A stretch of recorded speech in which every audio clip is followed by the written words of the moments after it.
Alright, cool. So, welcome dito sa ating day 2 ng ating 5-day Facebook Ads Challenge. Um, I'd like to check if nandito si Miss Venice. Tama ba yon? Siya yung kagabi natin. Dito. Ayun, okay, perfect. So, um, nagkaroon tayo ng difficulty kagahapon and I was trying to make a research about MetaSpark versus Meta Business Suite. What's the difference? And it looks like it has something to do with uh, augmented reality ni Facebook. So it looks like merong separate na uh, separate thing from the Meta Business Suite and the Meta Spark. Ah, hindi ko pa ma-confirm pero based on my initial research, ito kasi yung ano ito yung probability, ito yung magiging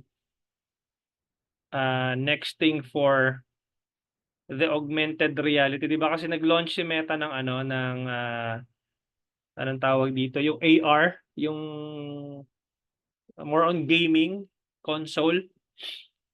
Ah, so ito siya, share ko yung screen para makita niya. Ito siya, binabasa ko siya ngayon. Actually, nag-research na rin ako. Sabi niya dito, assign Meta Spark access and permissions, blah, blah, blah, etc., etc. Tapos dito, sabi niya, when you give people access, you choose permission, blah, blah, blah. And ito, nakalagay dito, manage AR effects with Meta Spark access and permissions. So AR means augmented reality. So if for some of you, augmented reality. So yung sinusuot sa ano, sinusuot sa mata as parang goggles. Ito kamukha nito. AR versus VR. Virtual reality and augmented reality. So palagay ko yun yung uh, anong tawag dito?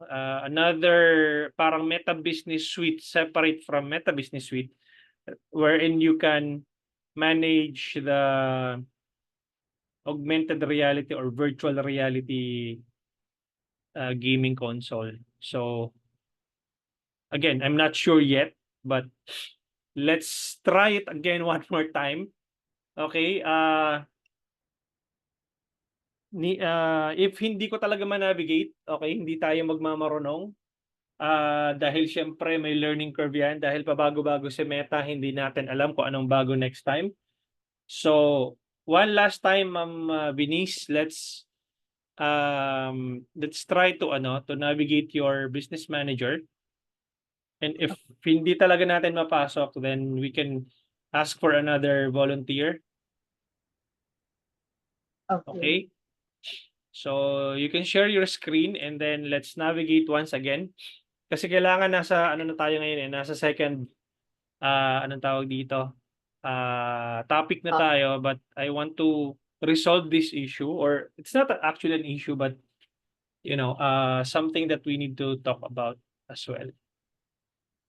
Kasi dapat dito guys, supposedly pag kinilik ko tong business settings, itong gear icon, dapat mapunta ako dun sa business manager, hindi sa Meta Business Suite. So surprisingly, napupunta ako sa Meta Business Suite, which is hindi dapat. Kasi mag-separate yung dalawa na yun eh. So eto, click ko yung business settings. Let's see if what's gonna happen. Tingnan nyo to, napupunta ako dito sa suite. Sabi ni Mr. Kent, pag mag-add ka ng email, wag niyo po i-select yung MetaSpark. Click nyo lang kahit saan din mag-nagsuo yan. Sige, let's try this one. Excuse me. Okay, invite people. Dalawa lang kasi eh. Ito yung problema ko, Sir Kent eh. Dalawa lang. Temporary access tsaka MetaSpark access. I Click mo need... lang sir yung yung kahit saan lang dyan. Kunyari naglagay ka ng email, click mo lang yung screen, then mag-next po yan. I Natry see, ko I siya see. kanina eh. Virtual Vibe Solutions. Virtual Vibe Solutions. gmail.com. Tapos saan ako mag-click? Diyan lang Anywhere? sir sa kahit saan lang. Ayan. Ah, no, Ah, return to add people po. no return May to add next na. people. Oo Okay. nga, no? Meron nga. Next lang. Hindi ko nabubuksan to. Opo. Okay. Gets. Okay. I see. So everything, okay. Okay. Okay. Gets na. Thank you so much for that. Pasalamat kayo kay Sir Kent. Okay. Thank you. Okay, so business assets. Okay, click natin ito. Confirm selections. Tapos full control. Then click next. Continue. Send invitation. Okay. Ganun ang bago na ngayon. Okay, so click done. Now I'm supposed to receive, I'll stop sharing your screen, and then I'm supposed to receive an email for that email invite. Okay?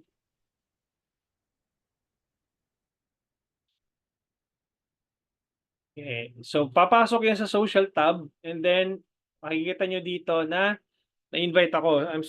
Dapat makita ko na yung buong business dito eh. Login with Facebook.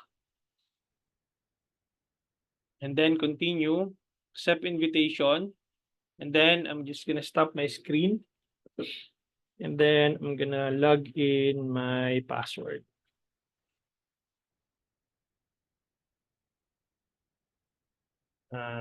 Wait lang guys.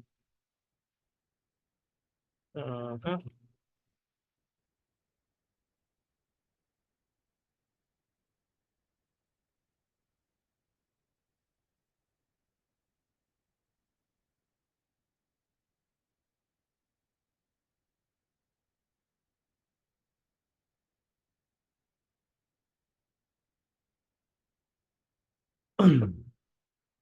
Okay, let's see if mapasok siya.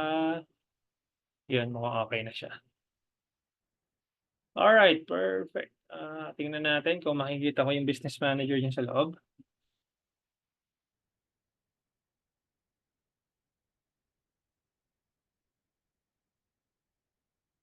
Anong pangalan ng ano mo nga ulit? Miss Venice? Ay, yung ginawa po natin, Yung Florence. Florence shop. Ito na. Nakita ko na. Yan. Yun. Salamat sa iyo, Sir Kent, ha. Isa kang, isa kang, anong tawag dito? Super Saiyan. Okay. Now, I have the, tingnan natin kung napakasok ko na yung business settings. Okay. So makikita nyo dito guys, ipapakita ko sa inyo kapag for those na na aspiring media buyers, ganito ang magiging itsura kapag wala kayong access sa ad account. Even though nabigyan kayo ng access sa business manager, kapag hindi kayo binigyan or hindi mo bigyan ng access yung sarili mo sa ad account, ganito magiging itsura nun. You need permission, sabi niya, you don't have permission to access ad accounts, blah, blah, blah. So all you need to do is to come here or go here sa all tools and then click the business settings. And then pagdating mo dito sa ad accounts, bibigyan mo yung sarili mo ng access. Kasi kapag makikita mo dito, si Miss Venice lang ang nandito sa loob. Siya yung may-ari ng business. So all you need to do, since nakapasok na ako sa people, andun na yung pangalan ko, okay, makikita ko na yung pangalan ko doon. All I need to do is to go to add accounts and assign myself inside the business manager. I-click ko yung sarili ko, bibigyan ko ng control. So depende kung ano yung gusto kong control. Yung manage creatives lang, manage campaigns lang, o full control. So in this case, full control muna ako. Yan, sama ko na rin si Miss Biniso. Click assign. And then done. Okay. So now that I have full access ng kanyang business manager, yun yung pinakita ko sa inyo kung paano mag-access ng business manager ng inyong client via email, di ba? Pinasok dito, invite people. Tapos via email, ipapasok yung email nung anong tawag dito, ng media buyer na papasok dun sa business mo. Okay? The second way of accessing someone's business manager or ad account, okay, kung ad account lang hihingin mo na access, ito yung hihingin mo lang, yung ad account ID. Okay? So, ang mangyayari nun, isi-send sa'yo ni client tong ad account ID na to. Okay? So, assuming na sinend na ni client. Okay?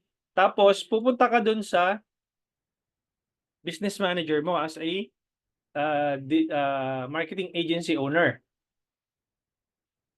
Let's check if...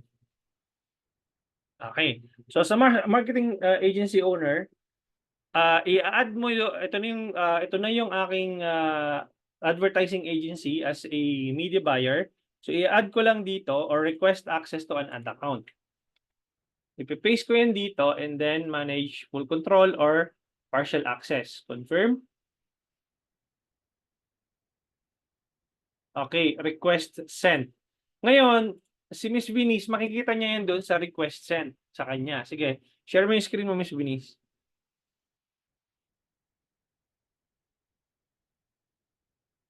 Kung saan mo siya makikita, dito mo siya makikita as a business owner. Pahingi ako ng remote control access.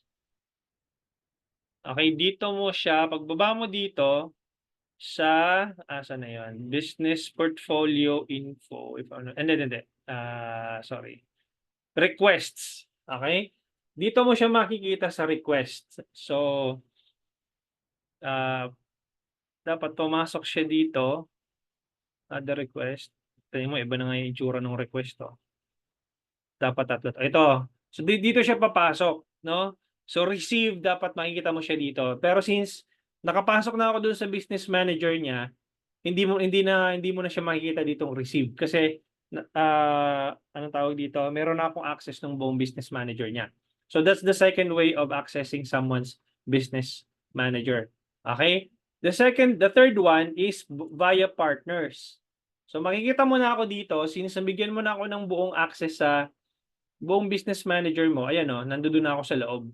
So for the sake of this demo, I'm just gonna remove myself here. Okay? So that makikita mo kung paano mag-add via partners. Okay? So ang gagawin ko na ngayon, so assuming na na-remove na nga siya, di ba? Ang gagawin ko ngayon, pupunta ako doon sa business manager ko, share ko yung screen ko, para mabigyan lang ako ng access. Ang ibibigay ko lang sa kanya itong business manager ID. Okay, dito sa business info, ang kukunin ko lang tong business manager ID, copy. And then, isi-send ko ngayon dito sa chat box. Okay, tapos, Miss Venice, copy mo yung yung ID na sinend ko sa chat box. Tapos, doon ka pupunta sa partners. Add, okay, partner. Share mo muna yung screen mo, tapos, kopyahin mo yung business manager ID ko para ma-add mo ako as an advertiser in behalf of your business. So, pagka-copy mo dyan, partner to share assets with, click mo yung add. Sige, partner to share assets with, yan. Pasok mo dyan yung business ID ko. And then click next. Yun. So, click mo yung Florence Shop na page. Okay, tapos i-manage mo dito yung, sige, so, yan. Scroll down mo sa bandang kanan na yan. Yan. Full control mo muna ako. Sige, full control. Yan. Save changes. Okay? Gets? So, ganun guys ang itsura ng anong tawag dito? Yung the third way of getting access into someone's business manager or ad account. Okay? Nakuha nyo na kung paano? Now, balik ako dun sa kay Miss Venice na business manager.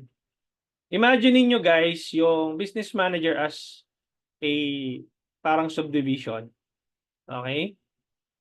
So itong itong business manager ni Miss Venice, para lang siyang subdivision.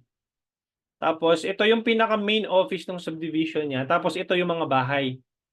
Okay? Yung mga part na yan.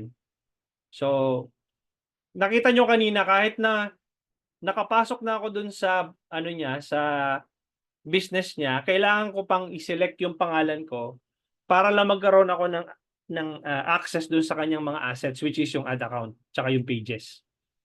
Gets? Okay? So naiintindihan na ngayon ang pagkakaiba ng Business Manager sa Meta Business Suite. Okay, ang Meta Business Suite, yung kung saan ka magpa-publish ng iyong mga post. So halimbawa, ito, punta tayo sa Florence, no? Ayan, Florence Shop. So ito yung Meta Business Suite ni Miss Venice. Okay, next mo lang yan and then accept. Ayan, Meta Business Suite nandito sa gilid. Pag kinilik mo yan, iba itsura niyan versus doon sa Business Manager.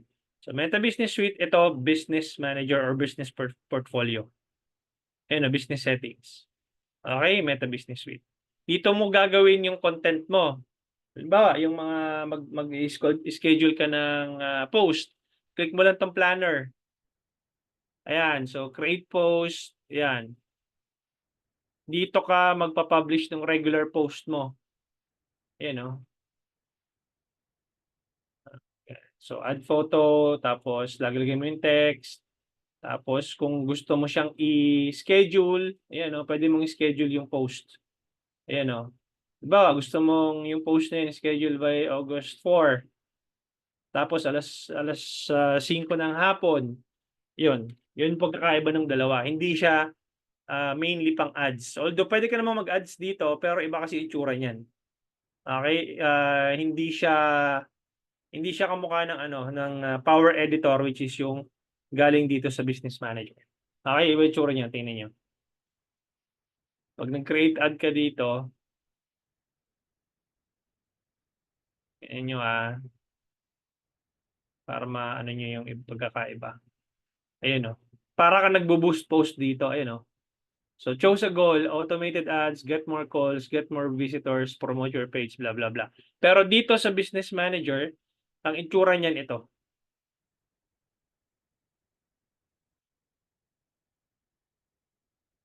Okay? Kasi para ka nagbo-boost post dyan sa Meta Business Suite.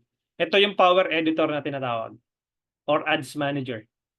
Ayan, o. Magkaiba itsura niyan. Gets? Okay na? Alright, so pag-usapan naman natin ngayon, supposedly ang topic natin ngayon is the Facebook auction and the different campaign objectives. Okay?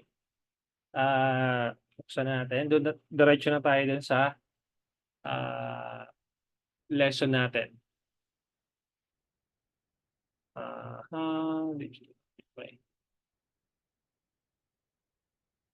Saan na yung ating ito? Okay. Sino guys ang napanood itong ano na to? Itong ad na to? Ating mahiwagang Canva. Okay, nakita niyo na ba itong ad na to? Okay. So,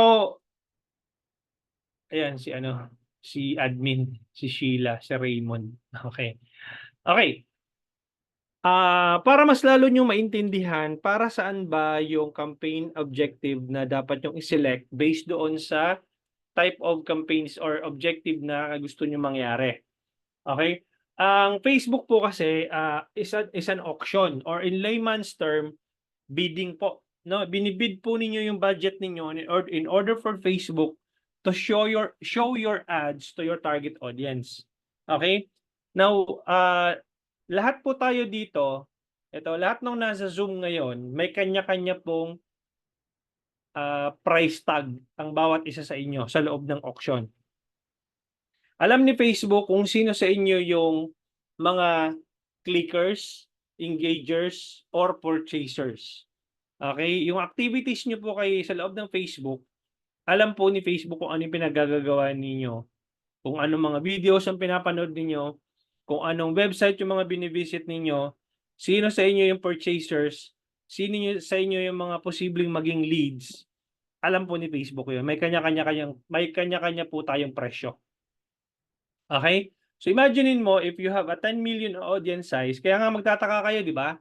Kapag nag-click kayo sa isang ad, kunyari, Facebook ads, you want to learn Facebook ads, maya-maya lalabas na yung competitor ko. Facebook ads na rin yung lalabas. No? How many of you here na nakinilik yung ad ko or yung ads ko dahil marami, tapos maya-maya may mga lumalabas na iba na ring ibang ads na Facebook ads din yung ino-offer. Okay? Ibig sabihin po noon, yung data points ninyo by the time na nag-click kayo dun sa ad ko, ina-attribute din yun ni Facebook into multiple advertisers with a similar offer. Kaya po ganun yun. Okay? So those are my competitors. Okay? So hindi niyo po yan, wala kayong takas kasi you have Facebook has all the data of you of everyone na nandito sa Zoom. Okay? Now, kung imagine mo meron kang 10 million na audience size. Tapos sinelect mo yung campaign na objective na awareness. Inom lang ang tubig, guys. Okay? Pag sinelect mo yung campaign na awareness campaign, Facebook will find people who are likely to remember your brand or yung brand recall na tinatawag. Okay? Brand awareness. These people, ang binabayaran mo kay Facebook is the CPM or the cost per 1,000 impressions. Okay? Ang tawag dito? Ito yung mga tao na hindi naman talaga pabili agad-agad. Okay? Kasi wala itong mga data points ng purchases in the past. Ibig sabihin yung behavior ng mga tao na to na nasa taas, these people are likely to remember or recall your brand but not make a purchase. Okay? Yun yung binabayaran mo, yung CPM. If you select traffic, you are telling Facebook to find more people who are likely to click your link papunta sa yung website. Okay? So ito yung kilala ni Facebook ng mga click lang ng click papuntang website, kung ano-anong mga link ang kiniklik. So part ng mga clickers na yun, posibleng mayroon ding buyers. Pero mangilan-ilan lang sila dito sa auction. Okay, so traffic link clicks, automatically mababa ang cost per 1,000 impressions niyan. Okay? When you select engagement, you are telling Facebook to find more people who are likely to engage with your page. Ang default po ng boost post is engagement. Kaya pag nagbo-boost post kayo, and then nakakakuha kayo ng ang daming engagement, ang daming messages, ang daming how, comments, interested, mga ganon sa ano nyo. Kasi ito yung default non-engagement. Sinasabi mo kay Facebook na, Facebook, gusto ko ng engagement. O, di ibibigay sa ni Facebook kung ano yung gusto mo. Kasi sinelect mo, inuutusan mo lang naman si Facebook kung ano yung gusto mo eh. Okay? Ang CPM ng engagement, mura po talaga yan. Okay, ang CPM ng engagement. So makikita mo diyan, may mga ilan-ilan na bibili din, no? Makakakuha ka ng mga anong tawag dito, mga customers diyan. Okay? Then if you select leads, you are telling Facebook to find more people who are likely to become a lead wherein they will leave their email address or their mobile number. Ang tawag doon, optimized CPM. Kasi sa taas, ang ino-optimize mo dito, cost per 1,000 impressions at the lowest cost. Pag nag-leads ka, optimized CPM yon. Ibig sabihin, you are likely driving the traffic to the website and you are optimizing for conversions. One of the conversions is the leads.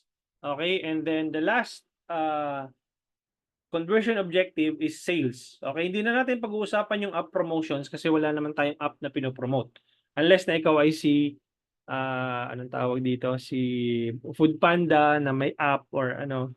So wala naman tayong app na ginagamit. So most likely sales ang gagamitin mo. You are telling Facebook to find more people na who are likely to make a purchase. Okay, optimize conversions yon or optimize CPM.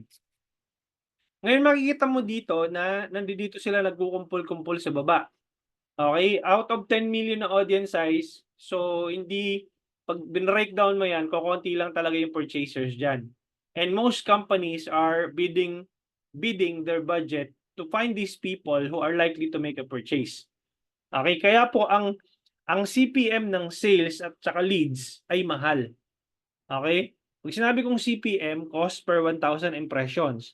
Pag sinabi mong cost per messages, sabihin mo na lang ng cost per messages or cost per result para mas lalo tayong magkaintindihan. Kasi baka mamaya ang understanding ko sa CPM, cost per 1,000 impressions. Okay? So, ganun po siya nagwo-work. Kung ano yung inutos mo, yun lang din susundin ni Facebook. Okay? So, imaginein mo, meron kang baba ko muna to si letter A dito, si letter B. Okay. Now, when you run an ad, okay? So imaginein mo ikaw si letter advertiser A. Tapos may competitor ka advertiser B. Okay? And then advertiser C nasa taas. Ngayon, pag nag-run ka ng ad, tapos you are bidding a very small budget, let's say 100 pesos per day. Facebook will find people inside the auction with a very cheap cost per result. Ibig sabihin, kapag nag-run ka ng ads ang budget mo ay maliit or hindi pa siya ganun kalaki, alam ni Facebook nagte-test ka pa lang ng iyong campaign. Okay? Ang gusto kasi mangyari ni Facebook, magkaroon ka ng instant na result ba? Okay? Yung magkaroon ka ng instant result kasi the more na nagkakaroon ka ng result, ano ang obvious thing na mangyayari kapag nagkakaroon ka ng result? 'Di ba? Usually dadagdagan mo yung budget mo kasi nagkakaroon ka ng result. Tama? But the problem is balik muna ako dito. So pag mababa yung budget mo, bibigyan ka kaagad ng result. Tapos ang tawag doon sa results na yon, yung low hanging fruit na tinatawag. Ibig sabihin, imaginein mo may isang puno ng apple, tapos yung sa laylayan ng dun sa puno na yon, yung kaya mong abutin, ni Facebook na mga apple na nakalaylay, yun yung binibigay sa'yo. Kasi yun yung pinakamababang cost sa loob ng auction. Then imaginein mo, the moment you increase your budget, anong nangyayari? Tumataas din ang cost per result. Kasi ibig sabihin, when you move your budget into a much higher spend, okay, nag-move ka dito sa taas, tingnan mo dito, yung cost per result mo is let's say 10 pesos before, automatically magkakaroon talaga ng price increase yan kasi lumalaki din yung number of competitors mo sa loob ng auction. Okay? Makikita mo dito sa tier 1 ni Facebook, mangilan-ngilan yung makikita mo dito probably na magpo-purchase sa'yo. Sooner or later, mauubos kasi yon. Okay? Halimbawa ito, nandito ka sa letter A na dito sa tier 1 na audience. Kaya mapapansin mo kapag ka nag-small budget ka, sooner or later magkakaroon ng tinatawag na learning limited. Magkukulay orange yung yung ad set mo. Sasabihin sa ni Facebook, learning limited. Okay, ibig sabihin nun, sinasabi sa ni Facebook na saturate mo na yung audience size na yon. Even if ang audience size is 10 million. Okay? Kasi kunyari yung 100 pesos mo, meron lang siyang estimated audience reach equivalent doon sa budget na nirarun mo. Kapag na-saturate mo yung audience na yon, magle-learning limited yon. Bakit? Ang gusto kasi ni Facebook, at least magkaroon ka ng 50 conversions in 1 week. Okay? But since you have a very limited budget, imposibleng mangyari na mag-exit sa learning phase yung iyong campaigns kasi nga, mababa yung budget mo. And if you scale it further at hindi pa hinog yung ads mo to a much higher budget kasi gusto mo mas maraming leads or mas maraming benta, ang problema noon kapag hindi pa hinog yung ads mo, ma-outbid ka lang sa loob ng auction. Okay? So probability noon, kung dati nagbabayad ka ng 10 piso, magiging 30 pesos yon. And the moment you scale your budget higher, marami ka ng competitors dyan. So labo-labo na kayo. Although marami namang pwedeng bumili sa taas ng auction, pero marami rin kayong nagbibid ng mas mataas na budget. Make sense? Okay? So, pupuntahan natin dito yung ating Miro board. Okay? Tapos, mag-drawing tayo dito para makita nyo yung itsura ng Facebook auction.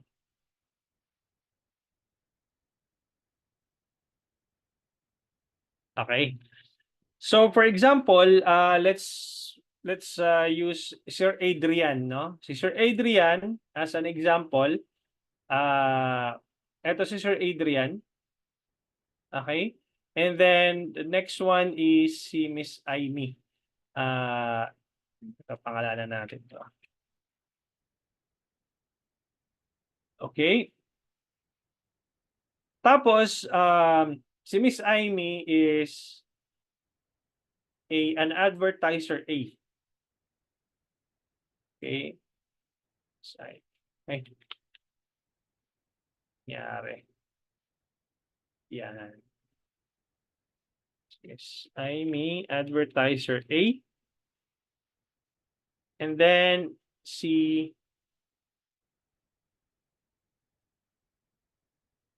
Ira. Okay, si Miss Ira, advertiser B. Okay? Sabi ni Miss Ira, or sabi ni Miss Amy, Facebook targetin mo nga si Adrian.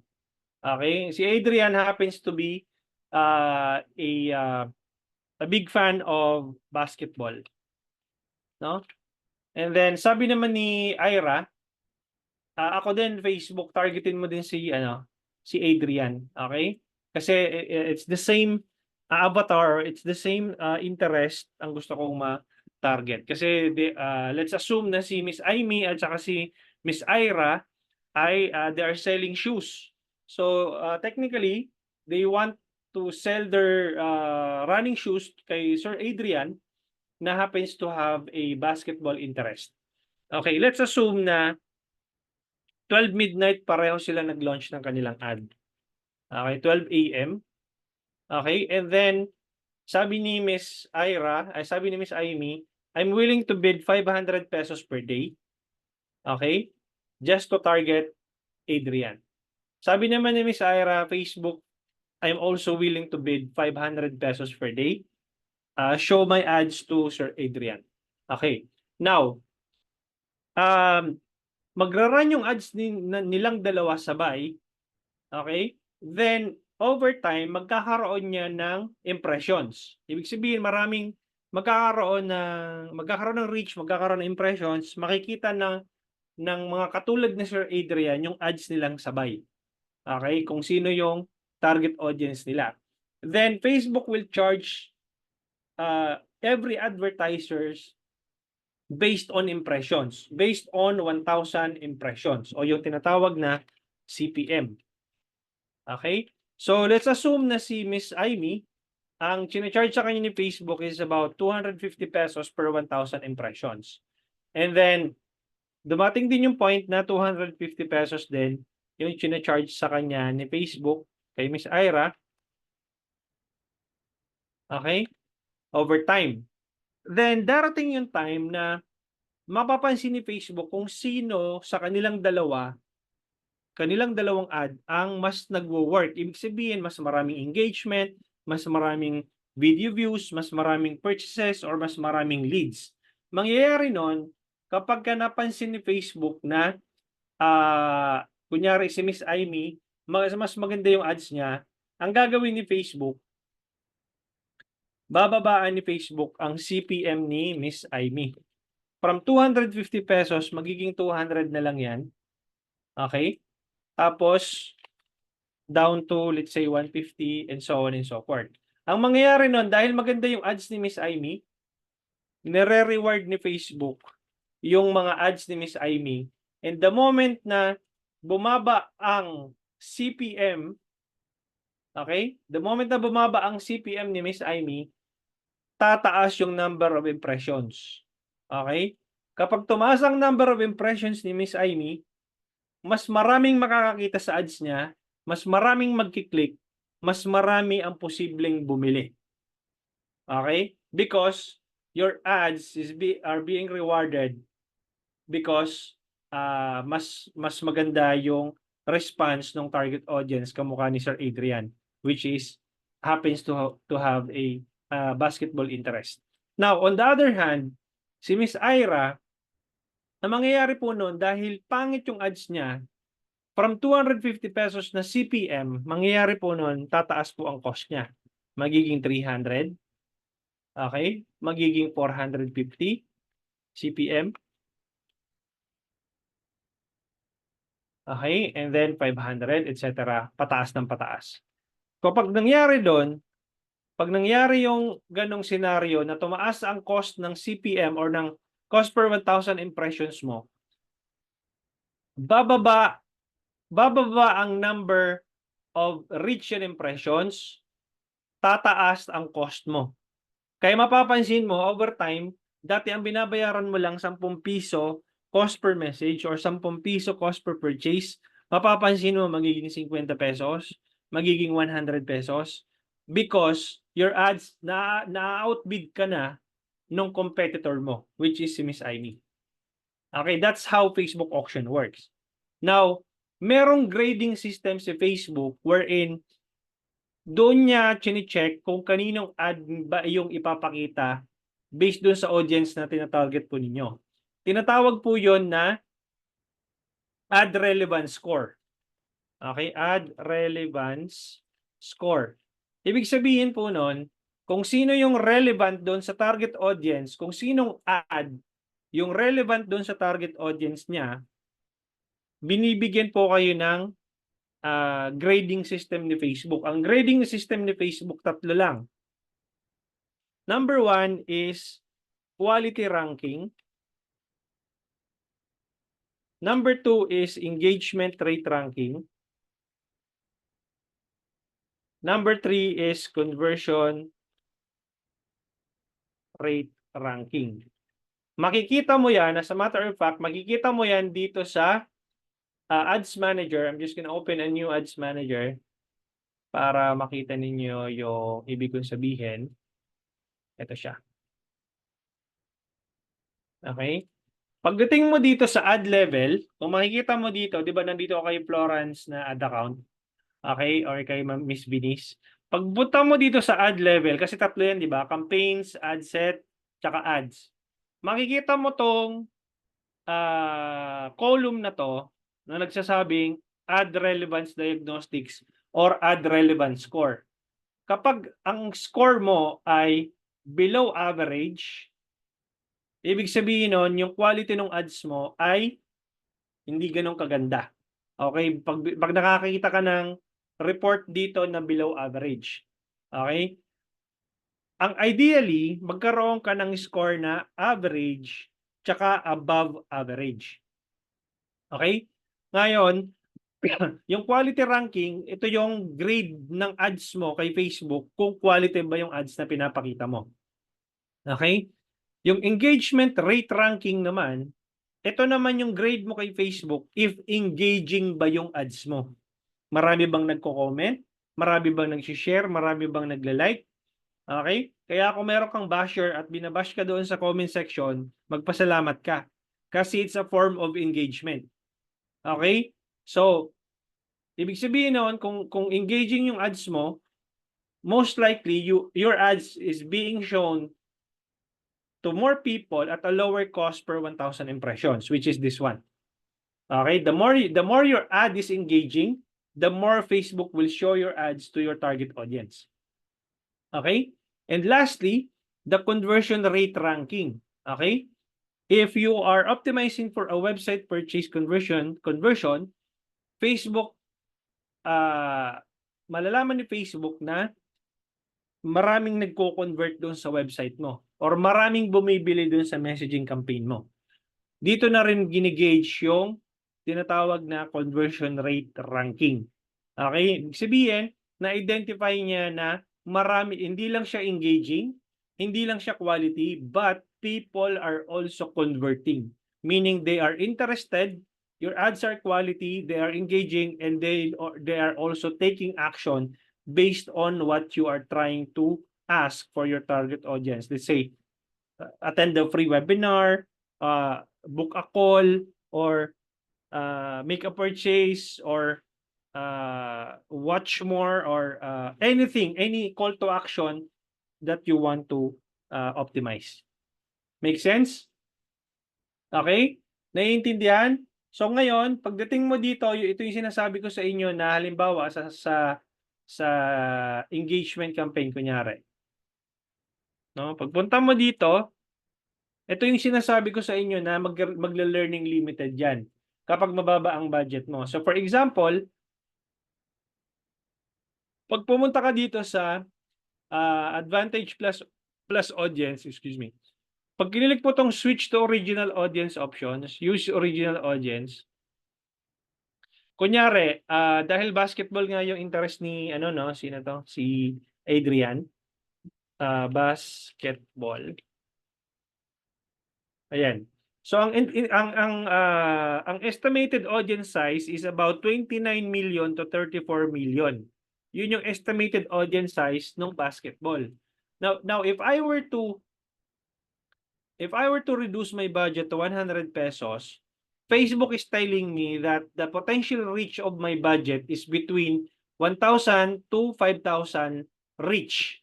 And the potential conversations that can be generated by this budget is about 10 or less than 10 conversions or conversations, I mean. Now, if I were to increase my budget to 500 pesos, ayan. If I were to increase my budget to 500 pesos, the potential reach will also increase to 8,000 to 25,000 reach. Okay? So, ganun po yung mangyayari kapag ka anong tawag dito, nag-run ka ng ads with a much higher budget. Ibig sabihin nun, sa 500 pesos na nilabas daily budget mo, you will only reach, the potential reach is only about 8,000 to 25,000 from the estimated audience size na 29 million to 34 million. Okay? Now, sooner or later, if you keep spending the same budget on a daily basis, sooner or later, masasaturate mo tong reach na to. Okay? Pag nasaturate mo na yung reach na yan, sooner or later, makikita mo na magkakaroon ng learning limited na tinatawag. Facebook is telling you that, hey, Miss Amy, nasaturate ko na yung audience na yan, wala na akong mahanap na conversations na ibibigay sa'yo. Kasi ang estimated na conversations lang nitong budget mo is between 13 to 37 conversations. Approximate estimate ni Facebook. Okay? And then if you keep on increasing that, if you put 5,000 pesos, then definitely the estimated conversations will also increase to 127 to 366 conversions. Make sense? Okay? So now let's proceed with the question and answer portion natin. Let me just check. Si Bernice, sir, yung boost ngayon pwede na mag-choose ng objective. Ano, what do you mean? Hindi ko sure. Ano yung tanong mo? Yung boost ngayon, pwede na mag-choose ng objective bayad? Paki-elaborate, Miss Bernice, yung yung tanong mo, ha? Ano po ba ang effective na posting? Kasi way back talaga, boom ang posting ko. Kahit posting ngayon, ang kaunti ng engage. Okay. Miss Ana Escarlan, if you select po kasi ang boost post, ang default po doon engagement, no? And if you want sales, probability noon, makakakuha ka naman ng sales, but Facebook will give more engagement kasi yun yung sinelect mo, no? Especially if you want a website conversion, website sales or website purchase conversion, then you have to optimize for conversion. Okay? Kasi pag sinelect mo yung boost post, ang default niyan engagement. Okay? Miss Elaine, paano po if above average yung quality pero below average ang engagement? Okay lang yon. Check mo yung conversions mo if above. Okay? Kahit na magkaroon ka ng below, pero kung yung dalawang parameters mo doon ay above or average, okay lang yun. Okay? Ang masama nun, puro below ka, malamang sa malamang, pinipenalize ka ni Facebook. Kamukha nito, hindi ko nalagyan ng ito. Dito, pagka pinipenalize, kasi dun sa kabila, nire-reward yung ni di ba, ni Miss Amy. Ngayon naman, pag pangit yung ads mo, ipe-penalize ka ni Facebook. Okay, the way Facebook penalize your ads is to charge you more. Okay, mas mataas ang cost per 1,000 impressions mo as compared your competitors. Especially kung puro below average yung ads mo, ang mangyayari po noon, mataas ang cost mo. Kasi mababa, ibig sabihin, ibababa ni Facebook yung number of reach mo, itataas ni Facebook yung number of reach ng competitors mo or ng impressions ng competitors mo. So, ganun po siya nag-work. Okay? Need talaga taasan ng budget. Hindi siya, okay, ganito yan. Hindi ibig sabihin mataas ang budget mo, mananalo ka na sa auction. Most likely, mananalo ka in terms of number of reach kasi mas mataas yung budget mo. Pero kung pangit yung ads mo, kahit na milyon-milyon pa yung gastusin mo, kung pangit yung ads mo, tatalunin ka ng 10,000 lang yung budget. That's how it works, Miss Ana.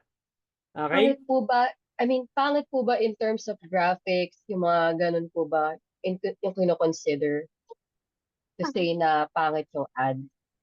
Okay. Number one, pag pangit yung graphics mo or yung videos mo, makikita mo dun sa reporting column, sa quality ranking, below average yun. Okay? Let's say, maganda naman yung image mo or maganda naman yung videos mo, most likely, mag-grade ka doon ng above or average. Yung i-grade sa'yo ni Facebook. Okay. Second, pag yung ads mo is hindi engaging, maganda yung quality ng ads mo, maganda yung quality ng image mo, pero hindi engaging, may makikita ka doon below average. Okay? Dahil hindi engaging. Pangatlo, kunyari, maganda yung ads mo, maganda yung ads mo, engaging, pero walang nagko-convert. Yun yung grade mo sa conversion rate ranking na tinatawag.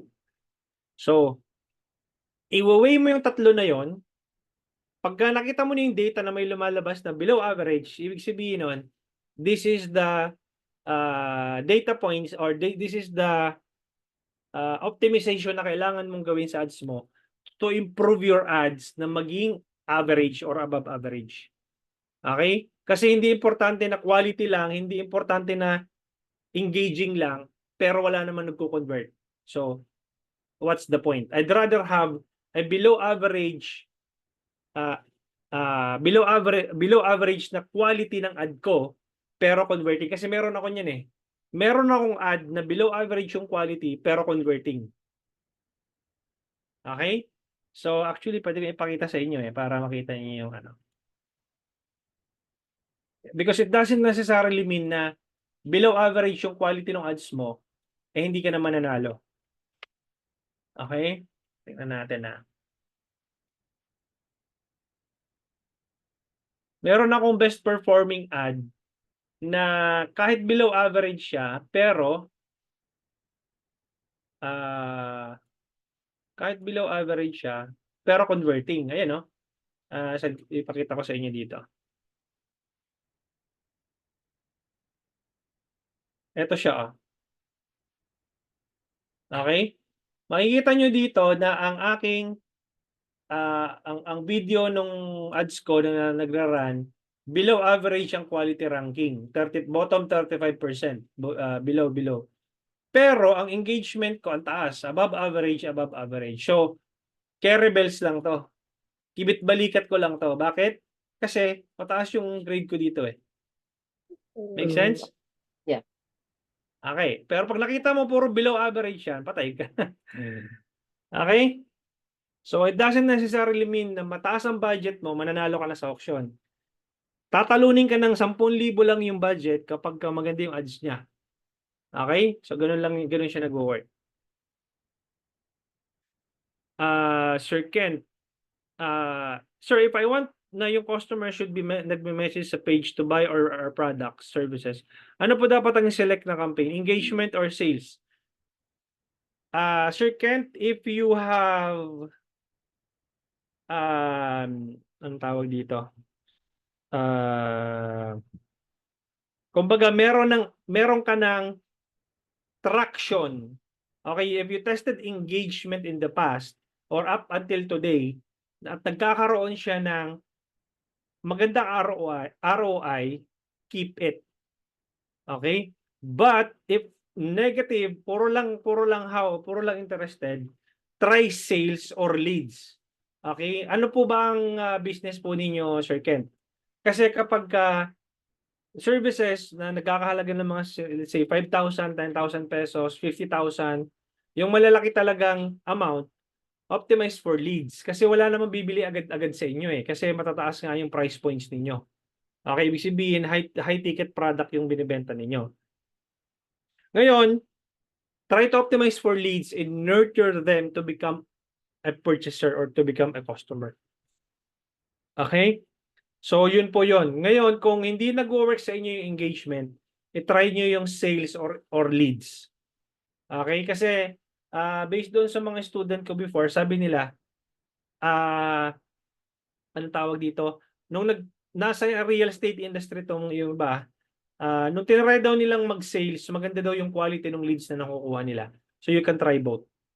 Okay? So, before daw kasi dalawa lang engagement and messages. So, if ang target ko is messages is select. If likes, wag ka lang mag-page likes sa Sir Ken. No? Okay, so sana nasagot ko yung tanong. Si Venice, so daily po ba yung conversations kanina? Daily, daily yung conversations on the average. Daily ba yun? Yes, most likely daily, yes. Okay? So, next natin is, ano po ang gagawin pag mataas na ang frequency? Kapag mataas na ang frequency, ang gagawin mo lang, Miss Angelica, is magdagdag ka ng bagong ad sa same ad set. Okay? Or it's either increase mo yung budget mo kung profitable ka naman. Okay? Ano po much better, daily budget or lifetime budget? Daily budget po, Raisa de la Cruz. How much po yung prefer ng budget for testing? 100 pesos po, Sir Lon. Okay? Yun po yung ginagamit kong framework. If you want to get a copy of that framework, I'll send it here sa chat. 1 second. 100 pesos Facebook ad strategy. Ito, copy link. Send ko dito sa inyo yung copy nung, you can download it here. Okay? So, sino pang how much po ang prefer? Okay po. Recommended po ba magtaas ng budget kapag nagtitest ka pa lang po ng ads to make sure you get good results? Hindi po, Miss Venice. You test with the lower budget and then wait mo na magkaroon siya ng 50 conversions. Okay? And then you try to use the framework na sinend ko dito sa chat, Miss Venice. Si Ira, paano po malalaman kung naka-boost or naka-set up as ads po? Same, may nakalagay sponsored po kasi lahat. Hindi mo siya malalaman as a user na nakakita ng ads, but as an advertiser, malalaman mo doon sa ads manager kung naka-boost siya or naka-ads manager. Okay? Pero as a user, hindi mo siya anong tawag dito, ma-identify. Sophia, ilang days ang dapat test run ng isang boosting na dapat stop na kasi walang impact? 3 days minimum tolerance, 5 to 7 days maximum tolerance. Nandyan po yan, Miss Sophia, sa binigay kong Google link dyan sa Zoom. Sir, may option po ba na ang ads mo exclude na yung mga audiences na nakakita ng previous ads? Yes, Angel. Pero hindi ko na ginagawa yun, Miss Angel eh. Okay, kasi hindi naman siya 100% na na-exclude mo siya. Meron siyang tatamaan pa rin eh. So ang ginagawa ko ngayon, sinimplify ko na lang yung campaigns ko. TOF or yung cold audience, Tapos MOF, maximum 365 days from, anong tawag dito? Maximum 365 days, gagawa tayo nun by tomorrow. Okay? So, hindi na ako nag-i-exclude. Binababayaan ko na lang siyang tamaan ng tamaan. Okay? Kasi same lang naman yung budget mo dun sa MOF or dun sa retargeting campaign. So, wag mo nang stressin yung sarili mo na mag-exclude ng mga audience na bumili.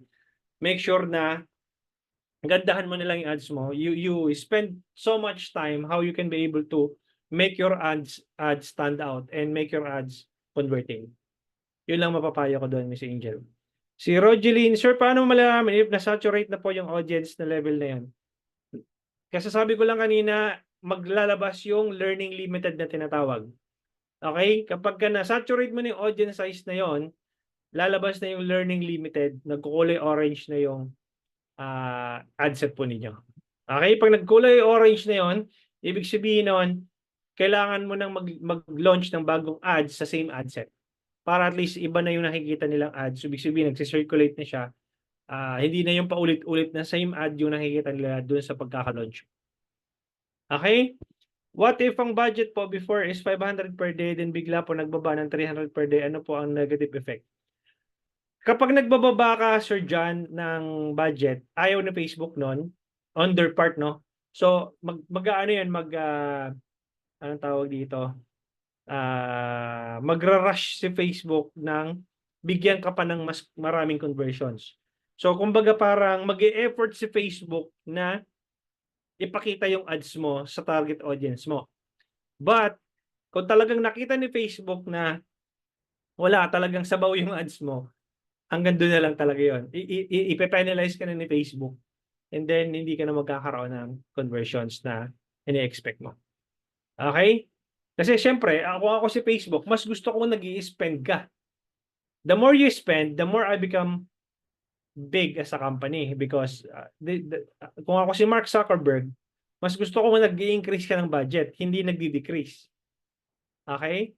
So, kung nakita ko na nagdi-decrease ka ng budget, minsan ganito yan eh. Pag nakita nila na yung isang ad account bigla ang lakas mag-spend ng ads tapos biglang magdi-decrease ng budget. Halimbawa from 500,000 per month tapos biglang naging 100,000.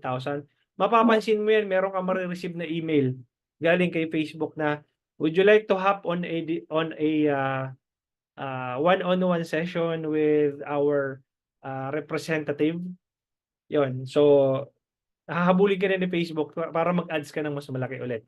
Kumbaga tutulungan ka ni Facebook na magkaroon ng mas maraming sales based doon sa strategies nila na sasabihin sa'yo. Well, most of the time, super vague.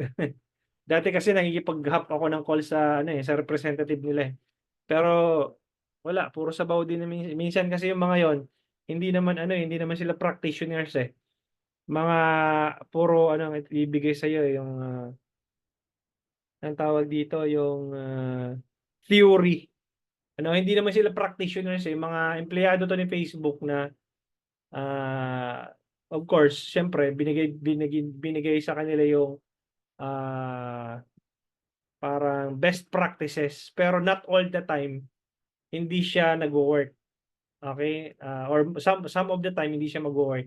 Especially kung ipapa-combine yung mga ad set sa inyo dahil kunyari nagkakaroon daw kayo ng audience overlap. Pag nangyayari, pagka ganun, nasisira yung campaign. So, hindi ko sila sinusunod minsan. Okay? Lovely. Sir, pag sa starting tapos gusto mo mag-test ng winner, paano namin malalaman na good siya for scaling? Tapos, magkano budget noon kada araw pag mag-start ka? Miss Lovely, hindi ko muna to sasagutin dahil may computation po tayong susundan sa day 5. Pagpasok sa cost ninyo yung cost per action, that's the only way you scale your campaigns. Pero pag hindi, depende dun sa cost na binabantayan mo, wag mo siyang i-scale. Okay? So, doon tayo sa day 5 using the Facebook Ads Calculator. Okay? Miss Elaine, nag-create po ako ng business portfolio pero once nag-add ako ng Facebook page, nag-error po siya. Nag-error yan, Miss Elaine, kasi most likely na-claim po yan sa ibang business manager yung page mo. Okay, it's either meron kang na-create na business portfolio, hindi ka aware na may na-create kang business portfolio, na-claim mo dun sa business portfolio na yun.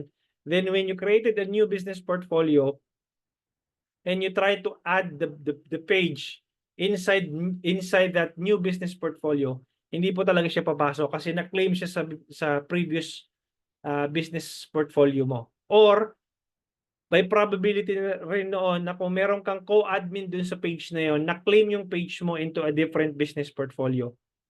Kaya kaya siya nag-error. Okay? Ganun po yan.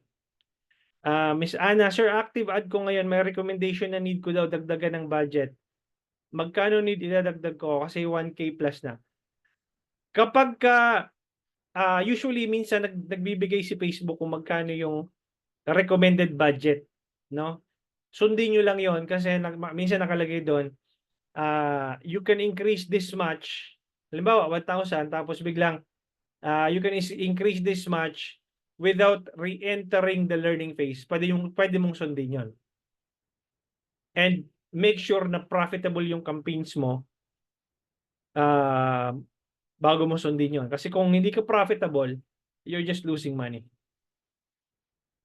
How would you gauge po if mahal or mura yung CPM? Ito po yung pag-uusapan natin, Miss Erin, by day 5. Okay? So yung Facebook Ads Calculator.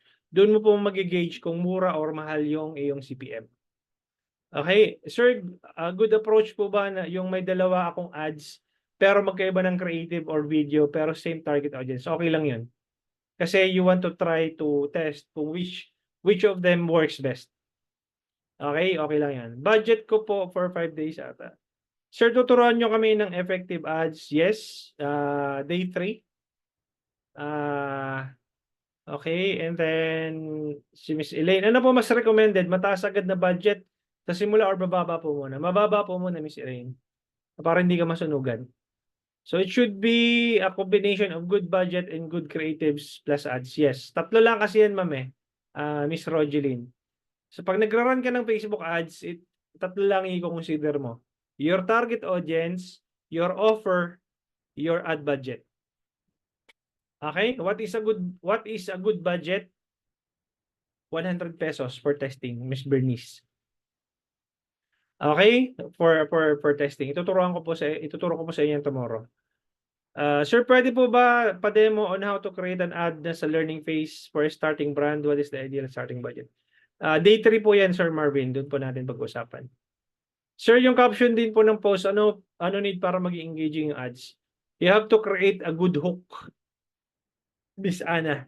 Okay? Kailangan, pag nag-create ka ng ad copy or nag-create ka ng video, maganda yung hook mo. Ibig sabihin, from the time na binasa nila yung ad copy mo, na-hook agad sila dun sa ginawa mong ads. Okay? Malamang sa malamang, nandito ka kasi na-hook kita. Check mo yung mga ads ko. Malamang sa malamang, yung unang sentence doon, yun yung hook ko. Okay? So yun, a good hook. Tapos pagdating dun sa body of your text, nagkaroon ng magandang, naipakita mo yung value kung ano yung offer mo, then people will click your ad or people will engage or become a customer. Okay, sir, pwede po ba demo? Okay, tapos na ba?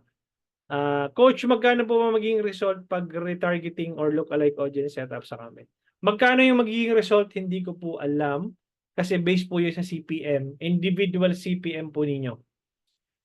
Kasi when you launch an ad, automatically i-charge ka per 1,000 impressions. Based sa 1,000 impressions, ilan yung nag-click, ilan yung nanonood ng video, ilan yung nag-purchase, ilan yung nag-comment, ilan yung nag-share. So, ano po yung magandang magiging result? Depende po sa ad. Anong tawag dito? Depende po sa ads ninyo. Doon sa tatlong parameter na binigay ko. Quality ranking, engagement rate ranking, and then conversion rate ranking. Si Sir Kent, sir, I want na yung customer should, ano ko na yata to. Ah, Coach, gaano po ka-accurate si Facebook sa ganun sa conversation? Well, pag sa conversation, accurate yun. Most likely, kasi meron na silang data points na pwedeng ibigay sa'yo. Kasi data points yun eh, nung budget mo. Paano mo masasabi kung maganda yung result ng cost per impressions? Ito yung pag-uusapan natin, Sir Kent, by day 5. Okay, sa day 5 natin ito pag-uusapan kasi may computation po yun natin. May computation ako ipapakita sa inyo. Okay? Sir, ano po mas cheaper na ads? Carousel, image, clip, video? Depende po, Ma'am Rogeline. Depende po sa ad na pinalabas ninyo. Regardless kung carousel yan, kung image man yan, or video man yan, depende po yun sa CPM, cost per 1,000 impressions. Kasi ganito lang yan. Pag naipakita nun ni Facebook sa 1,000 impressions, sa 1,000 impressions na yun, ilan ang nag-click? Ilan ang nag-comment? Ilan ang nag-share? Ilan ang bumili?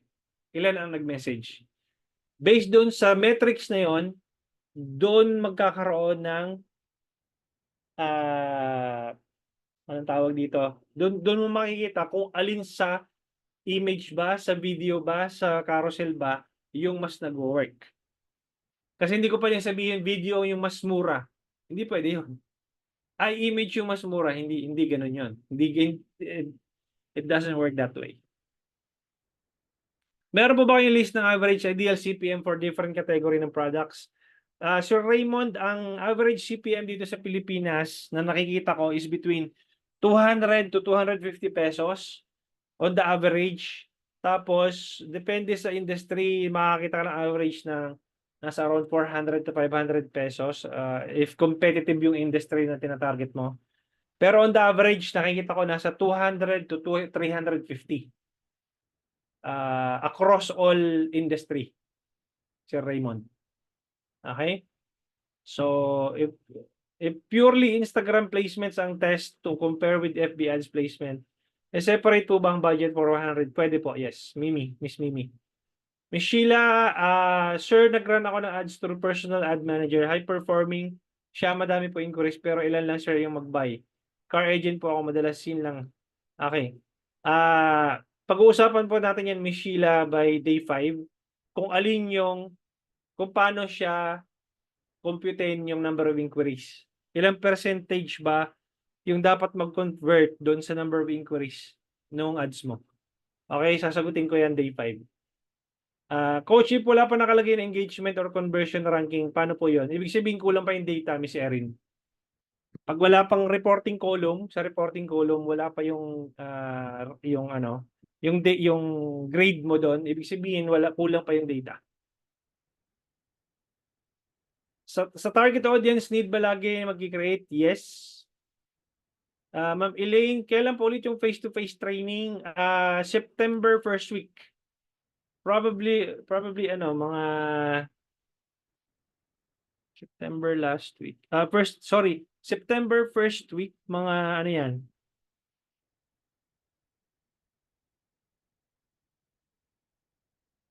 Ano siguro, September 1 to 3 or September 6 to 8.